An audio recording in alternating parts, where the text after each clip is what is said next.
ทางนี้ค่ะน้องนาย สวัสดีครับ สวัสดีค่ะ She said ทางนี้ค่ะน้องนายทางนี้ค่ะน้องนายทางเธอทาง means way นี้เนนี้ means this ทางนี้ this way ทางนี้ this way ทางนี้ครับทางนี้ค่ะทางนี้ครับทางนี้ค่ะ To say that way you can say ทางนั้นนั้น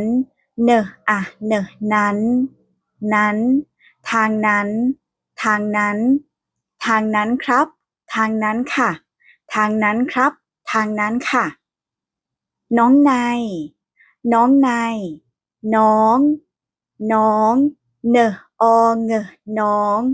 ้อง is the word that Thai people used to call the people who younger than us น้อง and followed by their names น้องนายand Nai is the name of the guy